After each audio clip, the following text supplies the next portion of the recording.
Okay, hello everyone, welcome back to my channel. Today is, I believe, the second episode of the whole series, Stop the Excuses, and as you can tell from the title, this will be about addressing mental health and mental illness in your relationships and your friendships, and how you need to be honest with yourself as well as the people close in your life about whether if you have existing diagnoses or whether you're going through a hard time through an episode, things like that. I'm going to start with discussing major recurrent depressive disorder, as well as generalized anxiety disorder, ADHD, insecurities and underlying sensitivities, as well as psychosis symptoms. So I think I want to talk about, there's some intersectionality that happens with all of these, especially the first three. So with regards to major recurrent depressive disorder, this is a disorder that shows itself in my life as isolating. So I would isolate often and convince myself that people either hated me or didn't want to be around me. My go-to that I still haven't fully gotten rid of is that something's wrong with me, that there's something inherently wrong with me. So those are the common beliefs that I have that are tied to my depressive disorder. And so the rationale is, let me isolate and remove myself to avoid getting hurt even more by other people. So that's one piece of the puzzle. And that ties into generalized anxiety. So I would overanalyze little things like a text or certain interactions, or if someone didn't talk to me for a certain amount of time, or if someone chose to hang out with someone and not me, that would create some kind of anxiety. And even if it's not that, then there would be some other type of anxiety, whether it was social anxiety or health anxiety, thinking I was going to get sick or that something was going to happen to me, family anxiety, thinking something would happen to my family, ruminating thoughts, right?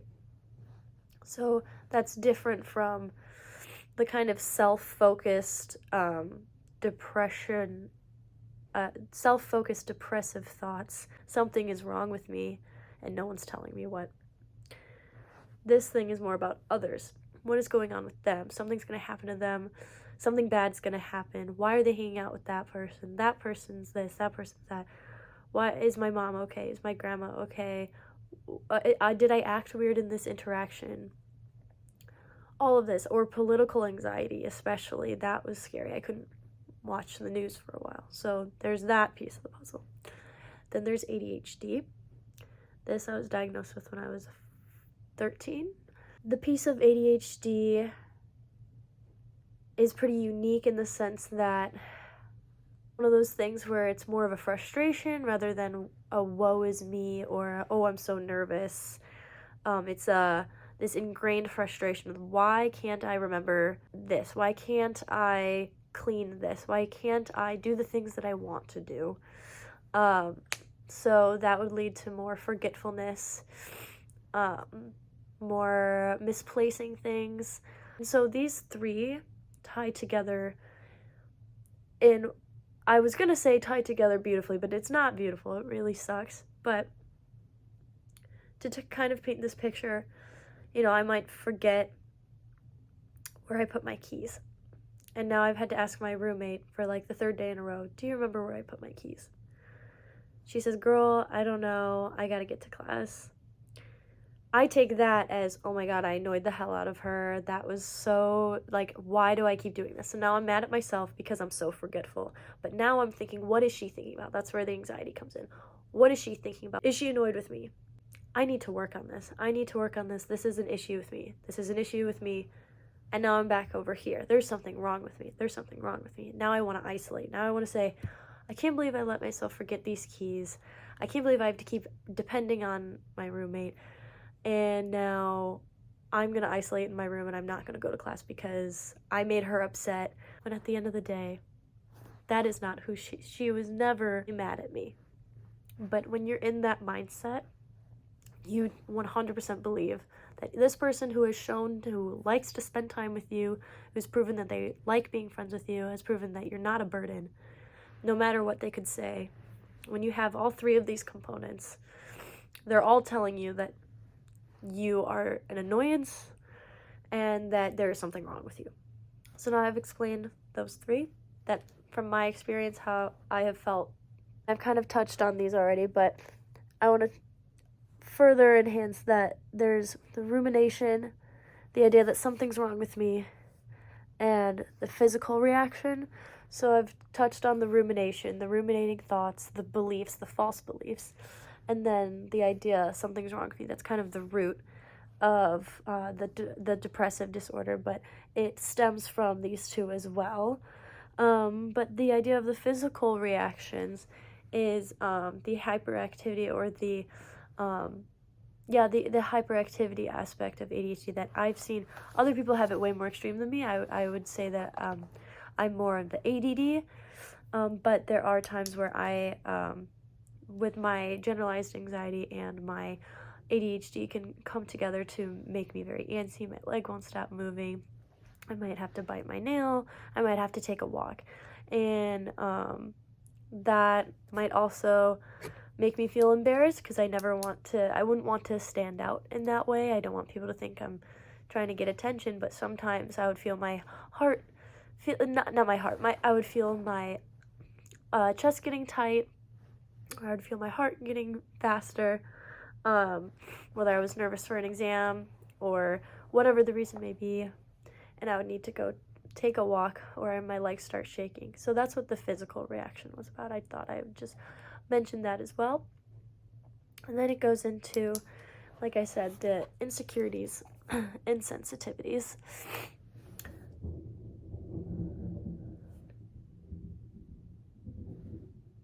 There's a storm outside. So with the insecurities and sensitivities, I have touched on other videos before that I've recorded. I don't know which ones I'm going to post in what order, but in other videos, I have had to reflect a lot in my young adulthood on what are my deep-rooted insecurities and sensitivities. So I would say my sensitivities would be rejection, disrespect, disapproval. Those are, I'd say, my top sensitivities. And then my insecurities would be I'm a burden, I'm an embarrassment, I'm being laughed at, or I'm frankly like not a good friend. So that's where my insecurities are. Like, am I not a good friend? Am I an embarrassment? Am I not cool enough? Am I not trendy enough? Am I not nice enough? Am I not emotionally safe? All these are the insecurities. I'm not enough of these certain qualities. The sensitivities. The sensitivities, on the other hand, are what am I sensitive to that remind me of those insecurities. So I'm so sensitive to when I feel disapproved of, or disrespected, or disregarded, excluded, those kinds of things. I am so hyper looking. I am always looking for, are they excluding me? Are they ignoring me? And I think I've learned in just the recent months how to not let that control me. But in order to continue to grow, I have to remind myself to not let it control me. I need to keep rising above that, because that would control me for years. And that would obviously negatively impact my friendships or relationships. And I think I've had to reflect on that, especially I would say my sophomore year of college. I experienced so much jealousy when I would see different friends posting or telling me about all these other things that they did without me, that I would isolate so much. And for the first time in my life, I would skip classes and just start either sleeping all the time, or vaping, or getting high. And that was my way of coping with the fact that I can't be there and I can't act jealous, but I am jealous. So how am I going to cope? I'm just going to sleep, skip class, either get high, smoke my vape. That's about it. Now, the topic of psychosis, I think, would be the only one to take with heed, because I have yet to talk about this with my current psychiatrist, because there is the stigma around it.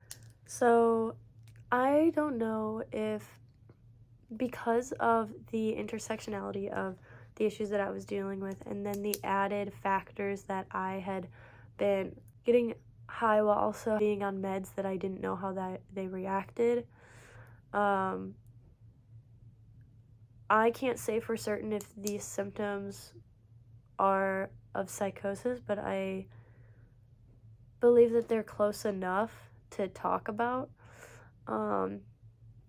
So, for example, I experienced more sleep paralysis and sleep paralysis auditory hallucinations.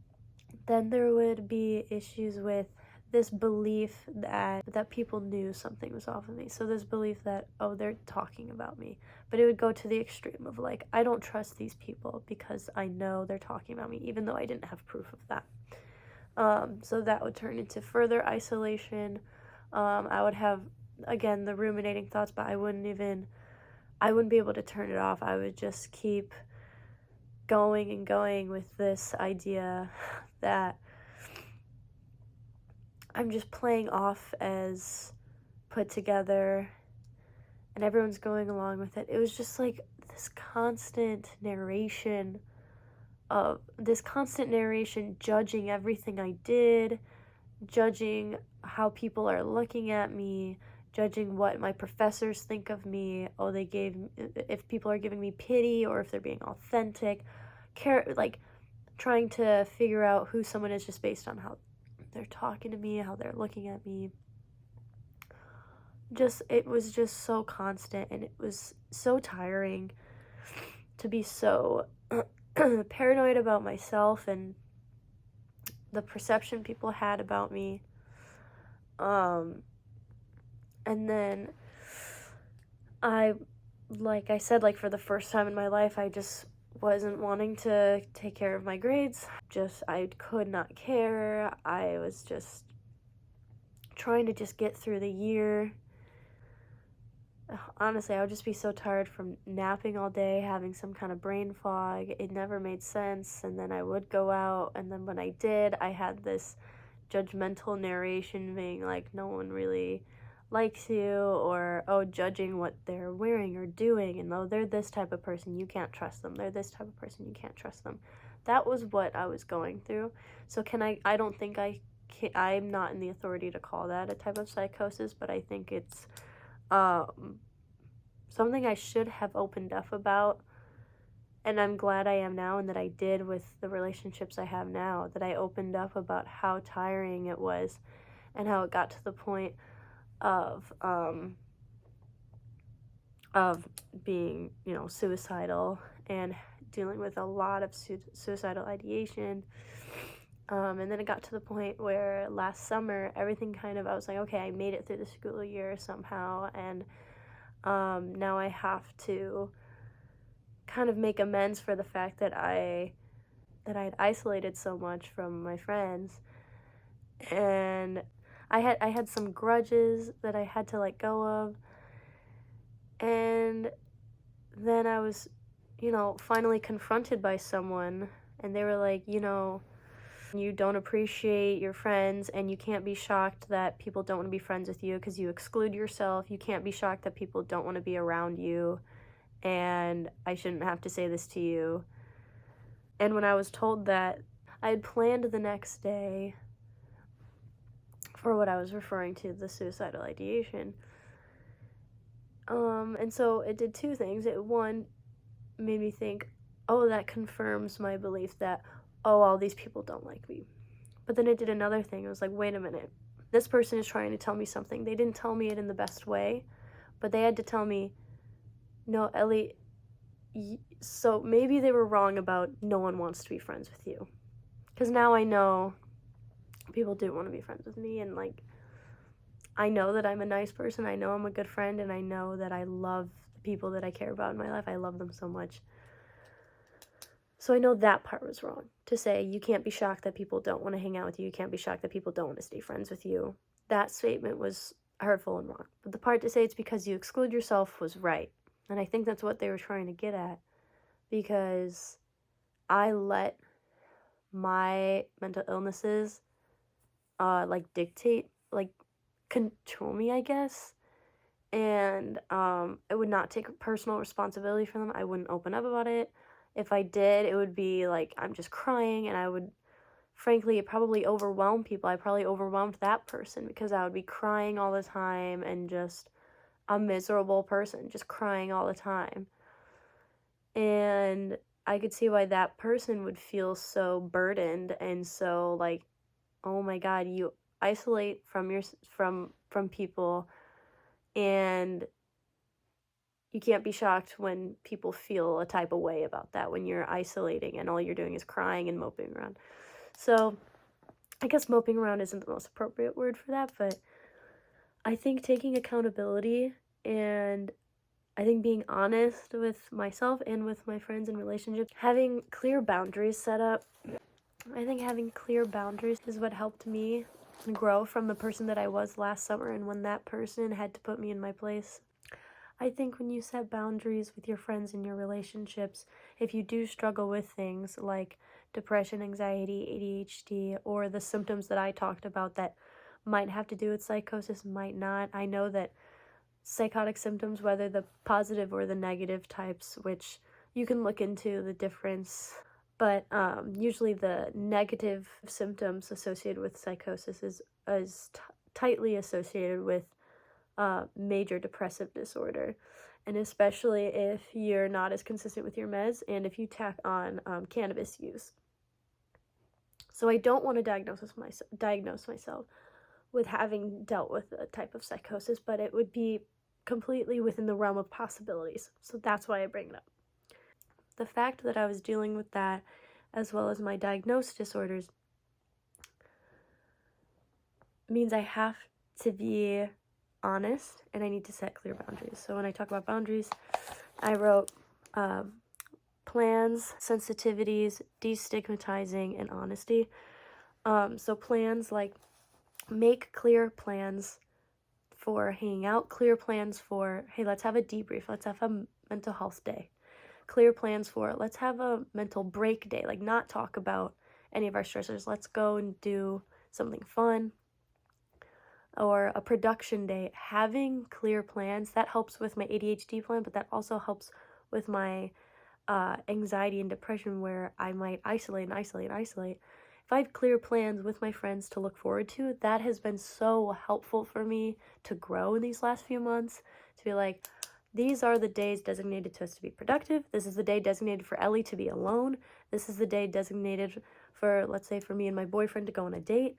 This is the day designated for mental health day. I need to call Dana and tell her this shit is happening to me right now and I need someone to confide in.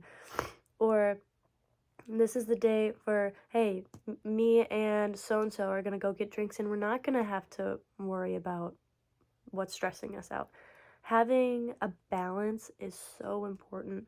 So having plans that you can look forward to holds you accountable in so many ways. And sensitivities ties into honesty, but I think being clear about what are you sensitive to, so that people know if you react harshly to a certain thing, they can be like, oh, it's because I touched this on this topic or this sensitivity. If you're going to bring up a certain topic that you know I have a rough history with, you need to know ahead of time so that I can emotionally prepare. It's that type of thing where you just need to set boundaries from the get-go. These are sensitivities for me that I will react harshly to. Then destigmatizing, I shouldn't feel shame for talking about my ADHD, anxiety, or depression, but I do. So you should bring up with your friends and relationships, hey, this is a part of me. These are going to be part of our conversation. It's not going to be every conversation like those people that make it their whole personality, but this is something that will come up in my life, and it should not be stigmatized, and I should not feel shame for having these diagnoses, or I should not feel shame for struggling deeply with the symptoms that are associated with these disorders. And then honesty, just say, hey, I'm dealing with XYZ symptoms right now, or the way you spoke to me really made me upset, and I don't want to react in a way that I'll regret. Whether that's through social media, that has been probably my worst, I don't know if vice is not the right, my worst outlet in general has been social media. Whether I'm messaging someone because I'm upset with them, or it would be blocking someone, or I would try to get people's opinions, whether it was anonymously or on an actual account, didn't matter. I would try to be like, this person did me wrong, am I the asshole type of thing. Trying to get sympathy from strangers online is very dumb. Other ways, just don't use social media as an outlet. You need direct honesty. You need, like, direct honesty. Like, you made me feel hurt. So if you can't, if someone will not reciprocate that, if someone cannot understand when you're being honest, then that's where you can start to say, okay, this friendship is not worth it. I had more to say, but I'm tired and I just wanted to record this video and get it done with, because I promised myself I would make more of these. So stop the excuses, take accountability for your mental illnesses, take accountability for your behavior. Don't blame it on your mental illnesses, but you should take accountability for the fact that if you struggle with isolating, if you struggle with being reactionary, if you struggle with jealousy, you need to address that and tell people head on that this is stuff that you struggle with, and stop the excuses. And don't use social media as an outlet, because that's stupid. Yeah. Have a good one. Bye.